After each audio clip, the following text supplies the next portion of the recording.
یہ دیکھیں جی، یہ مکتبۃ الکوثر الریاض، مسند الامام ابی حنیفہ، 430 ہجری میں امام ابو نعیم اصفہانی کا انتقال ہوا۔ ان کی کتاب کے صفحہ نمبر 234 پر ایک حدیث ہے۔ سیدنا انس بن مالک رضی اللہ تعالی عنہ بیان کرتے ہیں کہ رسول اللہ صلی اللہ علیہ وسلم کی بارگاہ میں ایک ہدیہ پیش کیا گیا تو حضور نے دعا کی، اے اللہ میرے پاس اس شخص کو بھیج دے جو تیری مخلوق میں تجھے سب سے زیادہ محبوب ہو، تاکہ وہ میرے ساتھ آ کر اس میں فجاء علی، تو علی آ گئے، فاکل معہ، تو انہوں نے حضور کے ساتھ کھایا۔ یہ حدیث سنن ترمذی میں بھی ہے، سیاست کی جو 6 کتابیں ہیں نا، اس میں بھی یہ حدیث موجود ہے، یہ یاد رکھنا۔ اس حدیث کے مطابق خود اللہ تعالیٰ کو جو زیادہ محبوب تھا اس کی مخلوق میں اس وقت کی، اس کھانے کے وقت، اس وقت کی جو مخلوق تھی، اور حضور کے جو لوگ تھے مدینہ شریف میں، جو اس وقت ان میں سے کوئی آ سکتا تھا اور اس کھانے میں شریک، ترمذی شریف میں ہے کہ بھنا ہوا پرندہ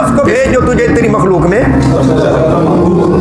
تو علی ہے۔ ایک حدیث میں تفصیل ہے کہ حضرت انس بن مالک دروازہ پر تھے، جب حضور نے دعا مانگی فوراً علی پہنچے، اجازت چاہی، بتایا گیا، یعنی انہیں وہ پیچھے کیا، واپس بھیج دیا گیا۔ 3 مرتبہ مولا علی ہے، تینوں مرتبہ واپس بھیجتے رہے۔ پھر حضور آئے تو آپ نے فرمایا بھائی کوئی آتا ہے تو آنے کیوں نہیں دیتے اندر؟ تو انہوں نے کہا جی آپ دعا مانگ رہے تھے کہ وہ آئے جو اللہ تعالیٰ کو سب سے زیادہ پیارا ہو اور وہ آپ کے ساتھ کھائے، میں چاہتا تھا میری قوم انصار میں سے کوئی آ جائے ہوتے۔